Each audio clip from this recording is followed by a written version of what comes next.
It's 12 noon. We're live on City Line. Hi, I'm Jackie Hall. And I'm B.T. Bentley. Whether you're single, dating, or married, we all need to talk about STDs, sexually transmitted diseases. There are more than 30 identified STDs, and they're affecting millions of people, some fatally. How can you be assured of your sexual health with Safe Sex? Learn more about safe sex today on City Line.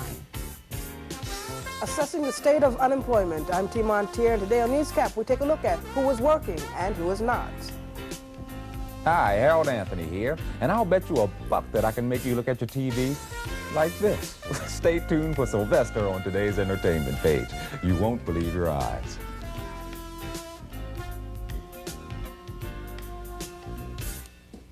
What are the ground rules of safe sex? Why has the condom become the cornerstone of healthy sexual relationships? We'll find out on City Line as we talk to Racine Winborn of Hero and Dr. John Maupin of Baltimore City Health Department. Also today on City Line, I'll feature a special interview with Michael Morgan, one of America's leading black conductors. But first, everything you wanted and needed to know about safe sex. It's all up next, live on City Line.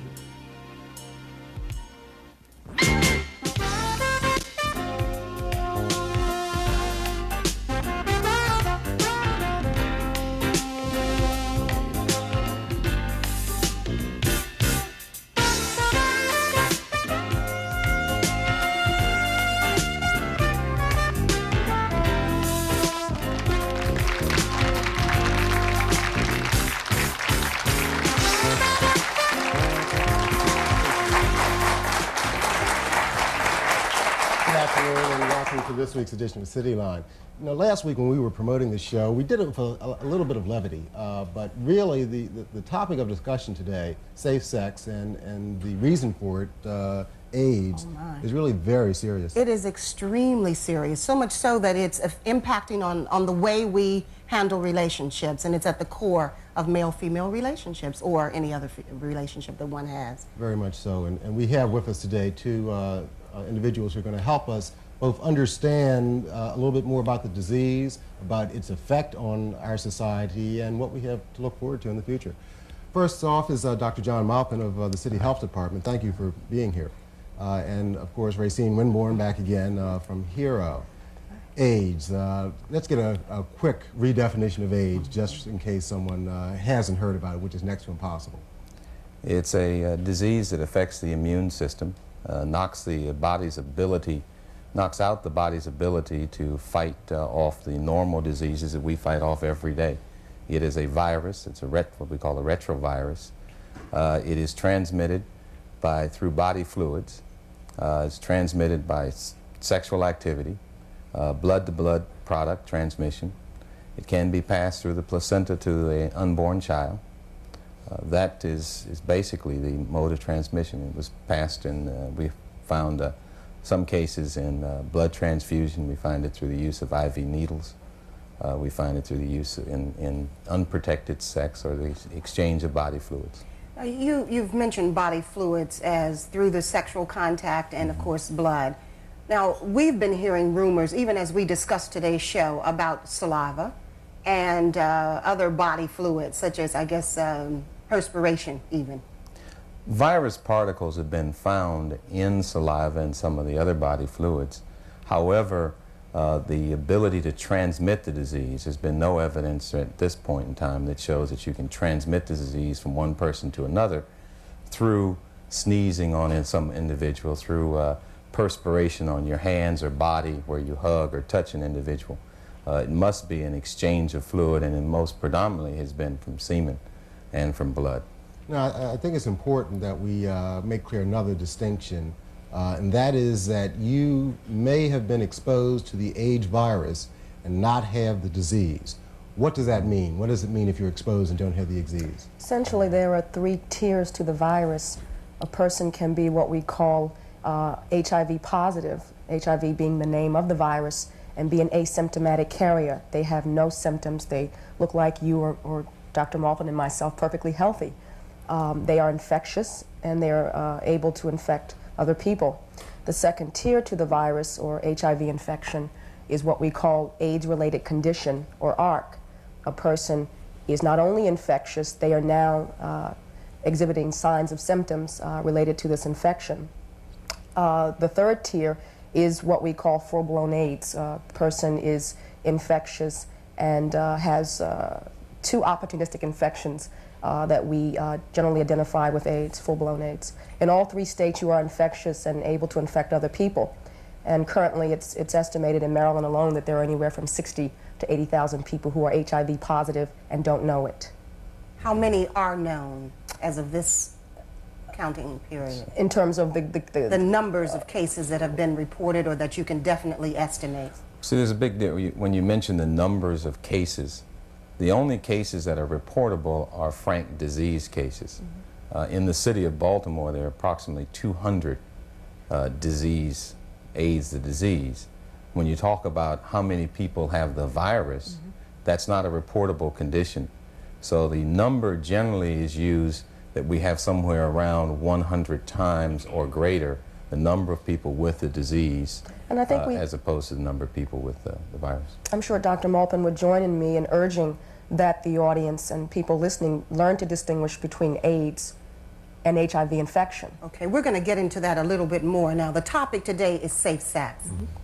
What is safe sex? I know what it sounds like to me, and if I have any sense at all, I would consider it as a proposition. What is safe sex? It's very simple. It's the avoidance of any exchange of body fluids in the sexual act. Okay. But how far do we carry that? I mean, you have married partners, you have couples that have been dating over a long period of time. Well, generally, I think most experts would say that any couple who have been in a monogamous relationship for at least a 10-year period basically don't have too much to worry about. The key there is, can you vouch for the faithfulness of your partner as well as yourself? We say that any individual out there who is sexually active, has multiple partners, has had multiple partners within a 5 to 10 year period, needs to, first of all, be concerned, and if they plan to continue that practice, need to practice safe sex. Okay, safe sex. Obviously, the whole issue of condoms. That's right. Is at the top of the list. The issue of condoms is the prevention of the exchange of body fluid, and specifically semen. I think what we're talking about is reducing your risk to exposure. We talked earlier before the show, and I mentioned everybody is aware of the odds when they play the lottery.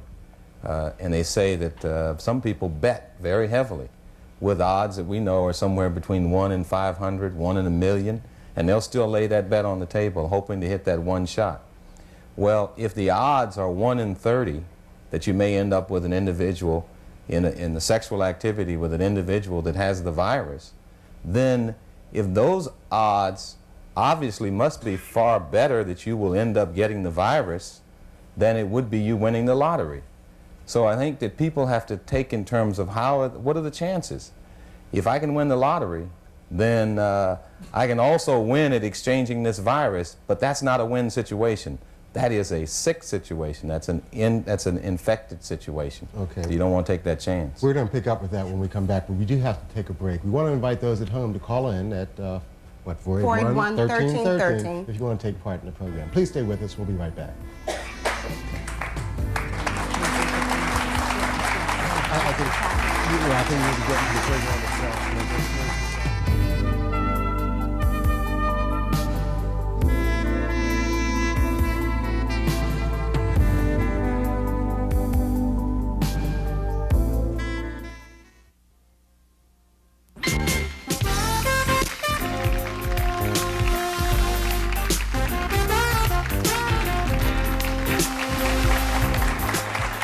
We're back on City Line and talking about the whole issue of safe sex as it has to do with the transmission and spread of AIDS in the country, in the world, I guess, basically.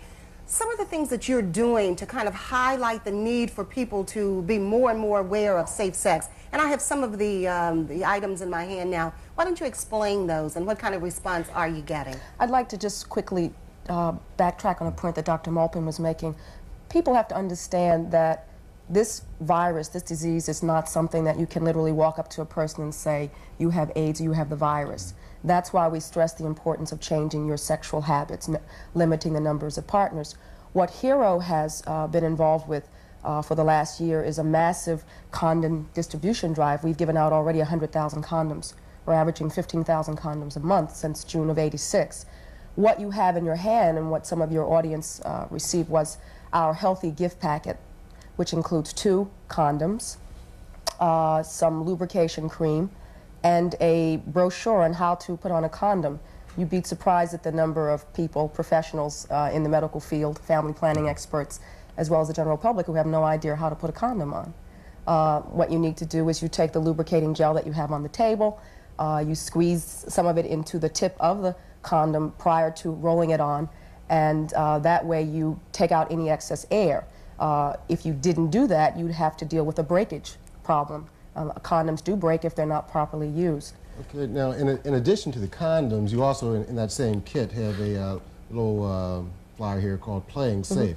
Now, let me just read off some of these I knew you were ideas do for that. safe sex. Creative cuddling, sexy showers, masturbating together, mirror magic, long sexy showers, erotic massage, stroking, solo sex, romantic music, pictures, fantasy games. And talking dirty. Talking dirty. I miss talking dirty. Yes.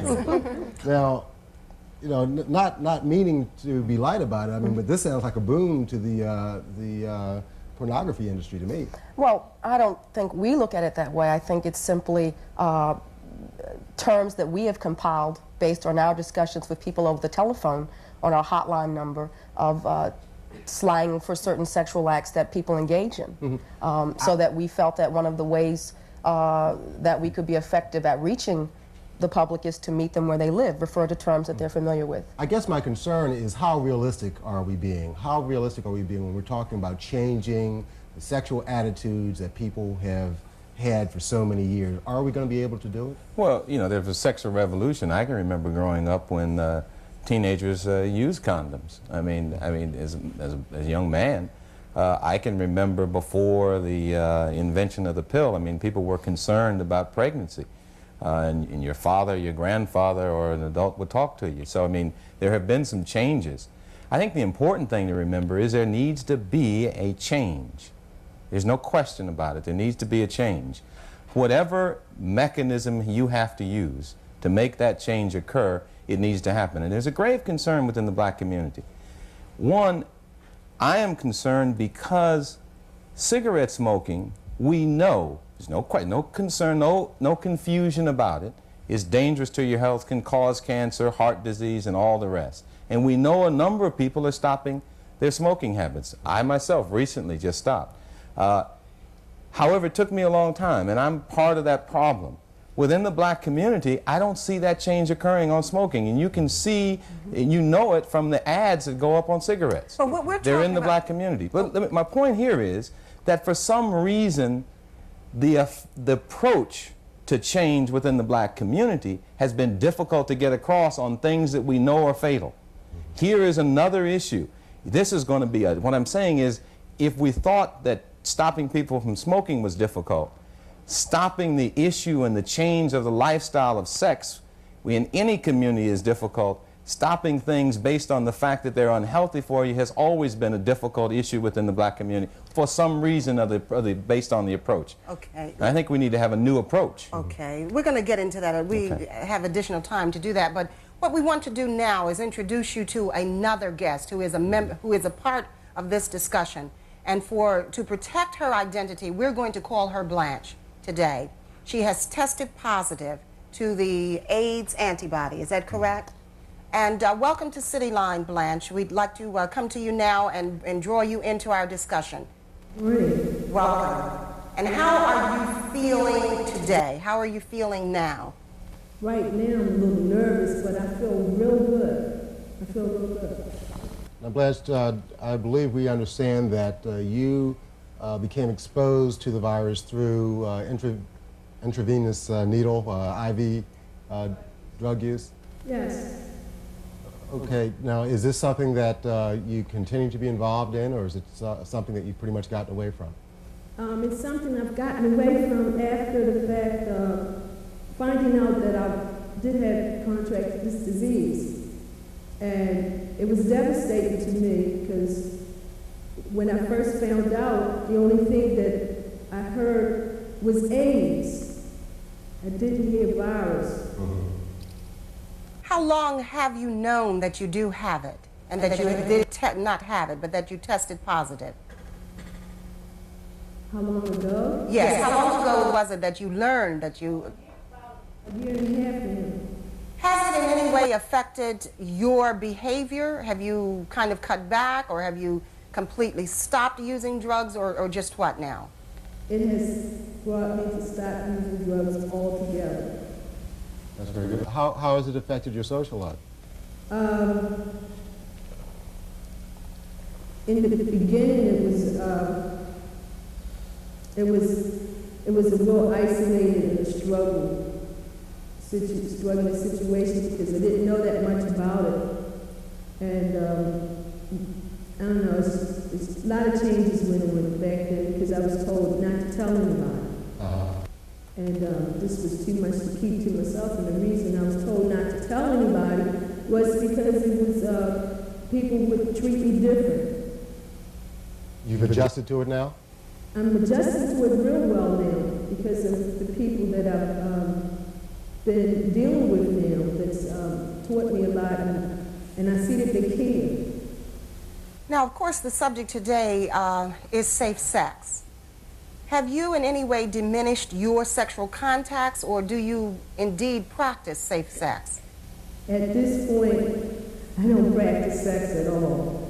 But if I was, I would use condoms because I know how I felt when I found out about it, and it's something I'm being responsible now. I want to not transmit this to anyone. I don't want, if it could be traced back to me, I don't want it to be on my shoulder that I gave it to someone else because somebody gave it to me.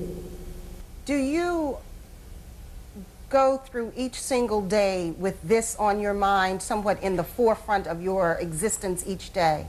How much of it are you consumed by it as a thought, as a possibility, for instance, that you would indeed come down with AIDS?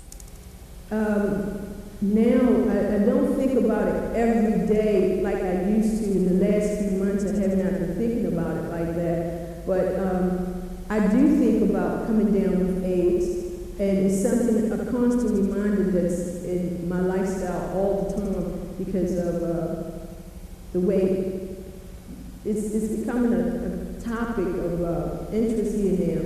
And yes, it does still bother me a great deal. Today, right now. Okay, Blanche, we will come back to you and to our other guests as well, but we'll take a break. Again, continue to call in to have your questions answered about safe sex. We'll be back in just a moment.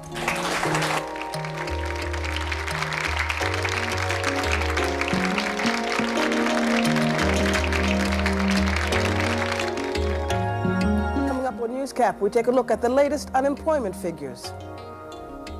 Hi, Harold Anthony here. Sleep late today? Still feeling a little drowsy? Well, I've got a video that I personally guarantee will pop your eyes wide open. Sylvester's on deck on today's entertainment page. Special interview with Michael Morgan, one of America's leading black conductors.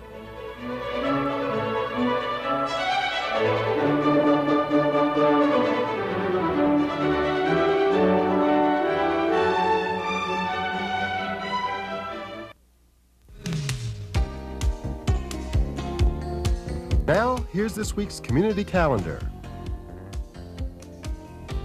Islam. I'm Sheila Seabreeze Bay. You are invited to attend a panel discussion presented by National Headquarters of the Moorish Science Temple, Incorporated number 13, Educational Strategies for Our Youth Today and Tomorrow, on Wednesday, March 11th, 7 p.m. at the Multipurpose Center, 3939 Ricestown Road. Noted community leaders will address such topics as basic education alternatives, economics, communications, and much more. It's free and open to the public.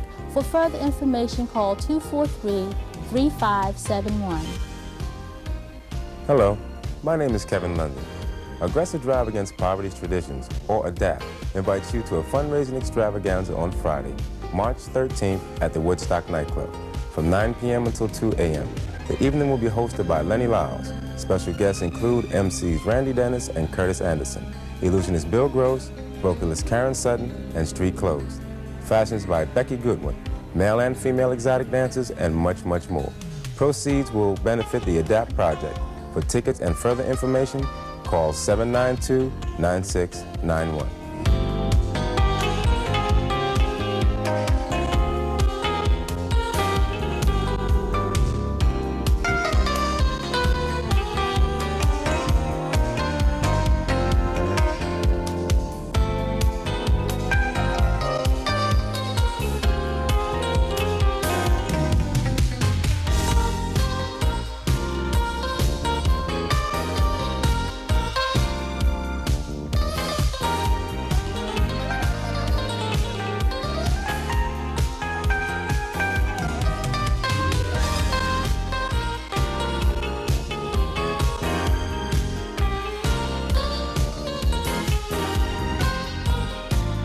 If your group or organization would like to announce an event, please write us in care of Cityline WJZ-TV, Television Hill, Baltimore, Maryland 21211, or call us for further information at 466-0013 between the hours of 9 and 5.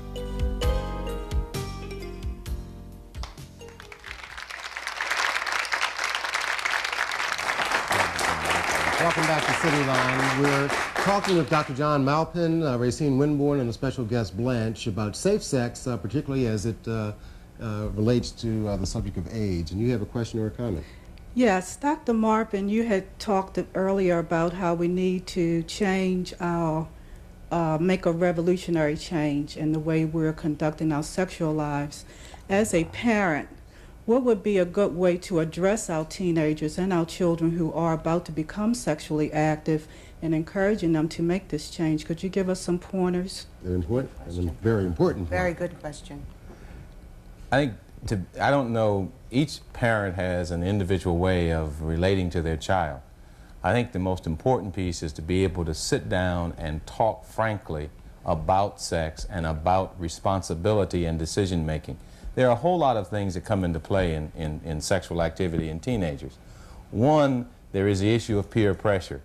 Do I really relate to what people are saying? I know for a fact my daughter, who is now 18, in junior high school, she began to get peer pressure from, you mean you haven't had sex yet? And so I had to help her, and my wife had to help her through the issue that that's not necessarily hip. The hip thing is to be able to control your life and to control your actions and get that across to her. Now, the way I would talk to her and the way my wife would talk to her, and then maybe the way we bring other people in to talk to her, that's an individual situation at each parent. I think parental involvement is the key. Open and frank discussions and dealing with both peer pressure, a sense of self-worth within teens is very important, and a sense of a new morality that is carried out by both the parent as an example and then passed on to the child to educate the child as the way to go in the future. But isn't the key to even that kind of education within your own home, you're being familiar with the facts as they exist, either through the pamphlets or whatever the means and methods are? I think there's one other point that could be made, and that is many parents will, when their children, particularly their female children, reach that age of sexual activity, will encourage them to go to the family clinic to get information on birth control. I think that we need to become more conscious of condoms as a form of protection against disease, and as we promote use of the pill, begin to promote use of the condom to avoid the spread of diseases. Okay, we have a call from home now. Hi, caller, you're on the air live. Hello? Yes, go ahead, you're on the air. Yes, I was just tested negative for AIDS, right?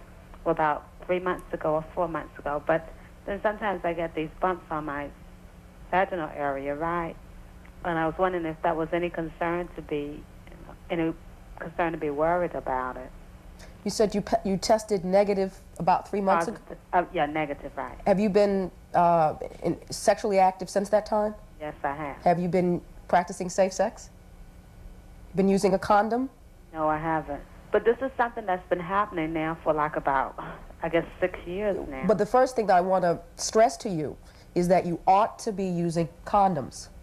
Right. You see, the protection whether you test negative or positive is the same, use of condoms. If you have further concerns about your medical situation, you should consult your physician or call our hotline, and you'll get that number later, and Before you can we ask go further off the questions. air. I want to add one point to what she just Thank you, caller. talked about. You need to understand that from the time of exposure to this virus, it takes up to 3 months for you to register a positive reading on your tests. So it's very possible for you to be exposed today, and if you were to go to be tested tomorrow or next week, there would be you would test negative because it takes your immune system 3 months to produce this antibody. So it could show up a little bit later on after the 4-month period. The best way to determine whether or not you are in fact exposed to this virus is to cease all sexual activity for a 3-month period and then go and be tested. One question I didn't have a chance to ask earlier. Who is the condom protecting? Is it protecting the recipient of the bodily fluid, or is it really genuinely protecting both? It's protecting both. Okay. Another question. Yes. Well, I'm in amazement about the prevention that you have. When is there a cure for it? See, I mean, an ounce of prevention is worth, but I want to know, when is the cure for this dreaded disease that we have in, I think we all want to know. That's good to give us a research update. Well, my understanding is there more and more we're getting a little, finding ourselves knowing more about the disease and being able to move forward with potential vaccines and then potential ways to cure the effects of the disease. We're looking at probably 10, 20, 30 years off. Before you'll find an out-and-out cure. It may be 15 years in an optimum standpoint of looking at whether or not there is a vaccine available for people. You've been hearing about AZT. I want to jump this in real quick. We want to caution you, AZT is not a cure. AZT has allowed researchers to prolong the life of certain persons with AIDS so that they can experiment and hopefully find a cure. The name AZT will be changed to Retrovir, so you'll be hearing it not as AZT but Retrovir, but it's not a vaccine or a cure. Let me ask you, condoms, the use of condoms. Now, what should a woman do, a female do, if her partner does not want to use condoms? Drop him. Completely. One of the things that I get frequently from women when I go out and talk about this whole issue of AIDS is the feedback, and I'm sure many of the women out there can relate, that men will tell them the condom doesn't feel good. It doesn't feel good and I don't want to use it. What you need to understand is when you have sex with someone, unprotected sex with someone, you're not only sleeping with that person, you're sleeping with everybody they've slept with for the last 5 to 10 years. So that if your partner does not think enough of his health, and certainly your health, to want to protect against this virus, then maybe you need to seriously reconsider whether or not you have the right mate. Is this any kind of sexual activity? Any Any kind of sexual activity. Anal, oral, vaginal, oral. Where there's an exchange of body fluid. I mean, it really is no sense. We don't have to complicate the issue at all. It's exchange of blood, exchange of semen or body fluid of that nature in sexual activity. And that's it. And you've got to cut it back. As we say, it's not who you are, it's what you do. And women need to know that you are particularly at risk because in this country it is more frequent for a man to transmit the virus to a woman through sexual contact than a woman to a man, simply because the amount of body fluid that a man secretes is greater. Let's not forget Blanche. Blanche, one thing I wanted to ask you before we finished up today, you lost a very close friend to AIDS. Is that correct? I did. How did that change or affect the feeling you have having tested positive for the virus? Well, I had the opportunity to spend time with my friend before they had died of AIDS, and what I saw was devastating to me because it was some reality to me, because I saw them deteriorate so fast in a short period of time. And my whole thought was I was scared for them, but I also was more afraid for myself, because it was like saying, is this going to happen to me? Is this what I have to look forward to? I was worried about who was going to be there for me. And I seen how my friends suffered, you know, up until the day that they died. Thank you, Blanche, so very much for being with us today. We wish the best for you. But Dr. Maupin, at this point, there is no cure. It is fatal, AIDS, right? There's no cure, it's fatal. We know what to do, and we've just discussed it today. We've got to change our lifestyles. And that's the message. That's the message. Right. Thank you so much, Dr. John Maupin, Racine Winborn, for being here for a discussion on safe sex, and again, Blanche as well. Thanks a lot. We'll have more City Line coming up next, including interviews with Michael Morgan. Stay with us.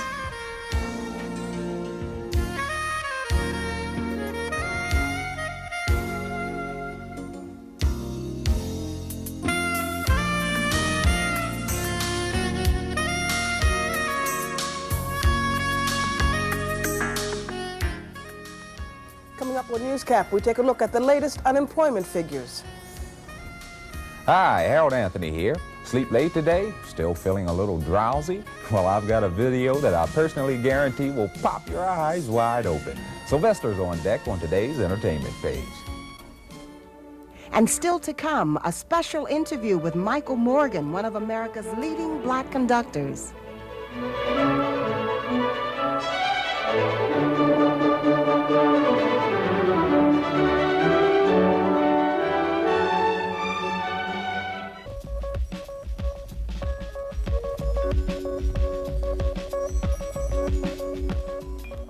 Good afternoon. The news of unemployment tops today's newscap. The Labor Department reports that the number of people working jumped by 370,000 last month, raising the proportion of the population with jobs to the highest level on record. The number of Hispanic workers has especially jumped over the past year, accounting for 23% of the employment growth, even though they account for only about 7% of the U.S. workers. Their jobless rate fell by a full percentage point to 9.6% last month, compared to 5.7% for white workers and 14.3% for black workers. Some disturbing questions about the quality of health care given Maryland residents has been raised in a study of the state's system of medical delivery. The findings of the study suggest there may be barriers preventing access to health services for non-whites. In Philadelphia, a tragic incident of a young girl buried up to her neck in sand has a positive ending. We get a report from Robin McIntosh. I was scared. I just wanted to go home, go to bed. I was real tired. Today, 13-year-old Stacy Benelli knows she's a very lucky little girl. Her only regret, she says, is she missed her favorite television program last night, The Cosby Show. That's because while other children were home safe and sound, she was buried up to her neck in sand while a small army of rescue workers tried to pull her out. She says one minute she was playing with friends on the cement company's property, the next she was trapped in a nightmare situation. And today she's just glad to be alive. What were the firemen telling you while they were down in the hole? That they were going to get me out. What did they say? He kept just telling me that he was going to get me out. Don't move, just stay still. And did you? Mm-hmm. She was fortunate enough that she had folks react quickly enough and that she didn't suffer any major trauma. Stacy's mother, Donna, says she had warned her children to stay away from the Trap Rock Cement Company, but neighborhood children always play there. Today she's grateful for all the people who risked their own lives to save her daughter. They did a very good job. I thank them very much, especially the firefighter that was down in the hole with her. She was very worried about him, that he was okay. It's the first person she asked about when she was in the emergency room. Was he okay? I thank them all. They did a fantastic job. As for Stacy, she says she's learned her lesson. The next time her mother issues a warning, she's going to listen. What do you think that lesson is? Just don't go where you're not supposed to. So for Stacy Benelli and her family, this looks like a story with a happy ending, but they're all too aware it could have turned out much differently. But thanks to a lot of people doing their jobs, the firefighters, rescue workers, and police, it looks like Stacy Benelli will be around to watch Cosby next week. At Children's Hospital, I'm Robin McIntosh, Channel 3 Eyewitness News. Apparently responding to protests from elected officials, attorneys, and prominent black leaders, Governor William Donald Schaefer has reinstated the nomination of Jacques E. Leeds to the Workmen's Compensation Commission. Leeds was the first black from Baltimore ever to sit on the 10-member commission, which rules on contested claims for workers' compensation benefits. Some interesting news from the apartheid nation of South Africa. A total of 673 white South Africans have married people of other races since a law forbidding weddings across the color line was abolished. The Prohibition of Mixed Marriages Act, which outlawed marriages between whites and members of another race, was scrapped in June 1985. Up to the end of January this year, 18 marriages between whites and blacks had been reported, 523 between whites and people of mixed race, and 132 between whites and Indians. Coming up on City Line, an interview with one of the nation's premier black conductors, Michael Morgan. That should be interesting. That is today's newscap. I'm T. Montier. More City Line is coming up next. Stay with us and have a good afternoon.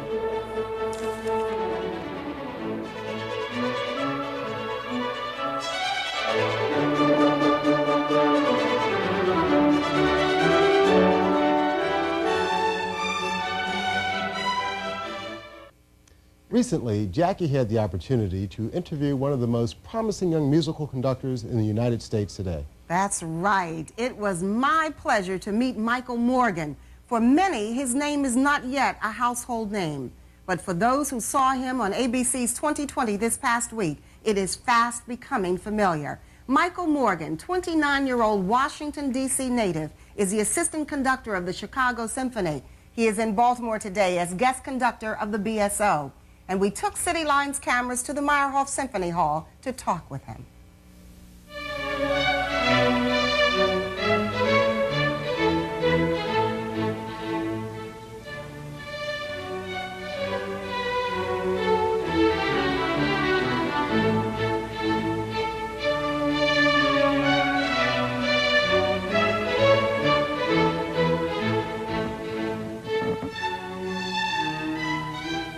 I started taking piano lessons when I was 8, and by the time I've been conducting since I was 12, so sometime between 8 and 12, I decided I wanted to conduct. I think it's because I saw someone doing it and had someone explain to me what it was, and it seemed ostensibly something that would be easy to do, and so you think, well, anybody can do that, and so I started studying it along with piano and started actually doing it in my junior high school. And since I had an aptitude for it, things sort of led to things, and here we are. How does your style of conducting differ from the style of, for instance, David Zinman or Commissiona, for instance? The thing that I try to do is, well, anyone would try to do, is you take elements of various conductors.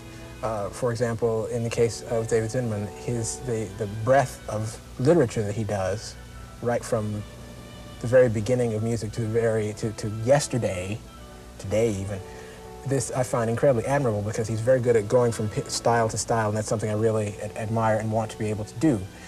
And then in the case of someone like Commissiona, he has this incredible affection for music generally, and you feel that in the performances. You know, the performances are not as tightly controlled as with some other conductors, but you feel the spirit all through them, and that is the other important element. And you take some of that and you add it together, and put it all together with your personality, which is that's essentially what makes any conductor different from any other. It's just that it's a different person.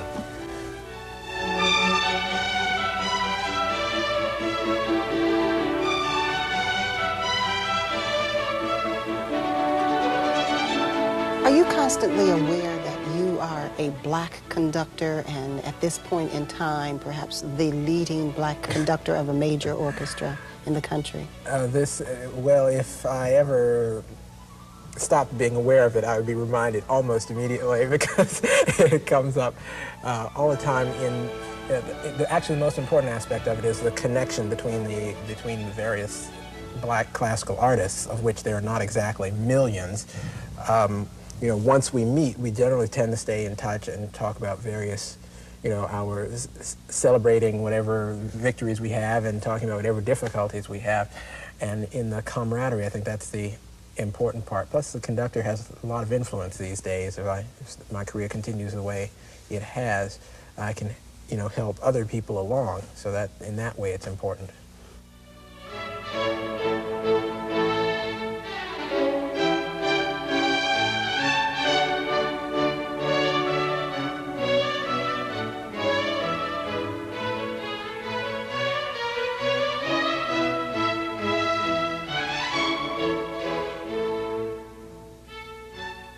How important is your role in making perhaps black children who have no appreciation for classical music aware of the beauty of the music?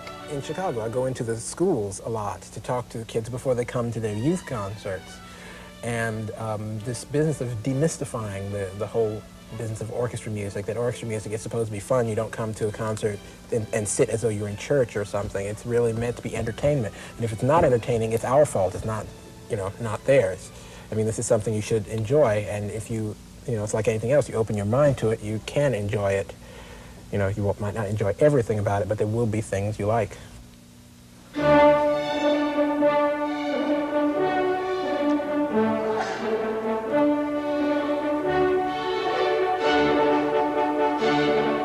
What impact would you like to have made on symphonic music or the whole field of conducting? The whole business of orchestras being able to lunge from style to style quickly, from piece to piece, is important to me.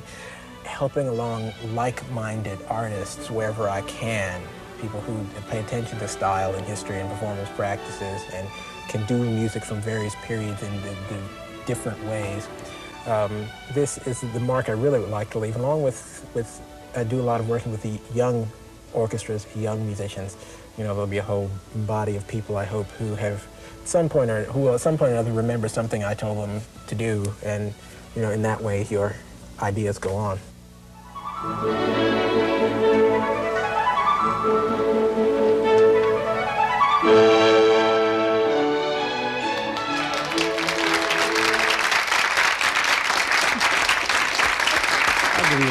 Michael says that while he enjoys working with the Young People's Orchestra, like the Chicago Civic Orchestra, his ultimate goal is to become a principal conductor for an opera house. And we are sure from the magnitude of his success so far that he will definitely reach his goal. If you would like to see this brilliant young man at work, you can catch his last performance today at the Meyerhoff Symphony Hall at 3 o'clock. Exciting young talent there. Oh my, fabulous. More talent coming up next with Howard Anthony's entertainment page and Sylvester.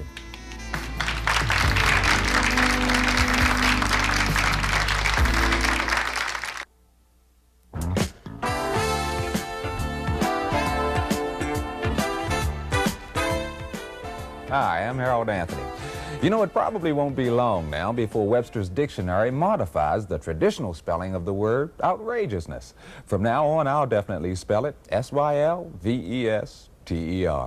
I don't understand it, but there's something about that name. With me, it all started with the outrageous antics of Sylvester the cat in his quest for the elusive Tweety bird.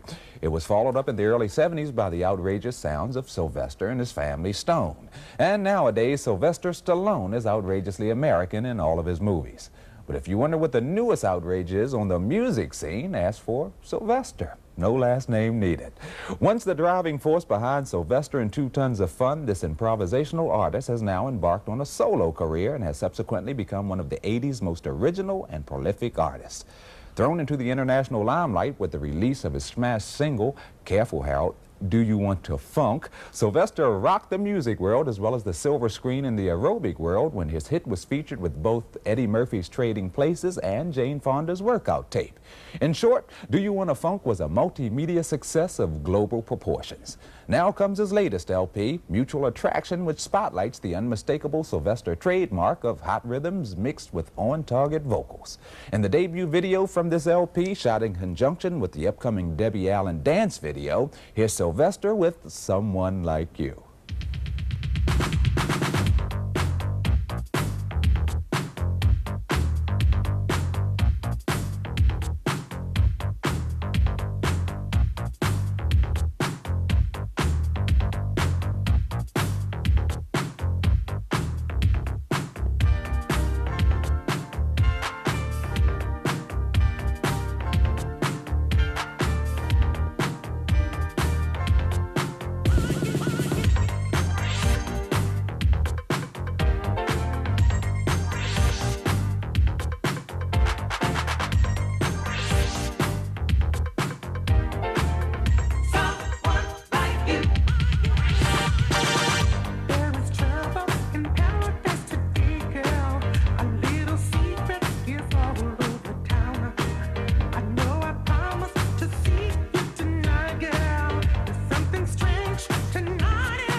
See, works on me every time. What can I say but Sylvester? Outrageous, right? For all of you who lost the bet, you can send your dollar to Harold Anthony, care of City Line. In the meantime, if you want to chase away the wintertime blues, you can do so each Wednesday night at the Encore Dinner Theater, located in the 5 Mile House, 5302 Reisterstown Road. The theater is currently presenting the Tony Award-nominated play Home, which was written by Morgan State University graduate Sam Art Williams. In 1980, Home became a Broadway hit. It has been seen touring the country ever since. The play is poignant, funny, and not to be missed. For further information and reservations, call 358-4655. And now through March 27th, the Harford Community College is presenting an exhibit featuring the works of Black Harford County artists. The exhibit may be viewed Monday through Thursday from 8:30 a.m. to 8:30 p.m. and Friday from 8:30 a.m. till 4:30 p.m. Proceeds will be used to preserve the Hosanna School, one of the first schools established for black citizens in Harford County. For more information, call 836-4206 or 879-8920. And finally, the Lyric Opera House proudly presents the international musical hit Cats. This winner of 7 Tony Awards will open at the Lyric on March 3rd and run through March 28th. Only a few tickets are available, so if you haven't gotten yours yet, you may do so soon by calling 625-1400. And with that, another page is turned. I'm Harold Anthony, inviting you back next week when I'll have the latest from Jody Watley. I'll see you then.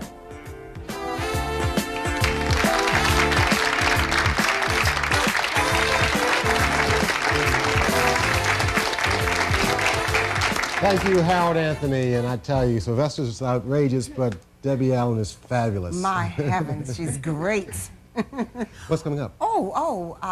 First thing we want to tell Before we go. you know, the main discussion today, of course, was safe sex, which is a serious subject. We'd like to give you the phone number once more if you need some questions answered. The number to call is 945-AIDS, and that is the Hero AIDS Information Hotline. And by the way, that number will be staffed until 5 p.m. today, so call if you have questions. That's right. And coming up next week is, I think, a very interesting show. For those of you who have 2 working members in the household, 2 career marriages is what we're going to be talking about. And we want to invite all of you to be with us, particularly if you fall into that category of being spouses who both lead separate careers. It'll be very interesting. If you want to be a part of that show, call now at 481-1313. Well, it's been an interesting day. Yes, it has. I hope that the information is out there and that we will take heed. That's right. We want to thank you for being with us. I'm B.T. Bentley. I'm Jackie Hall. Have a good Sunday. Bye-bye. I didn't leave you in the room here today.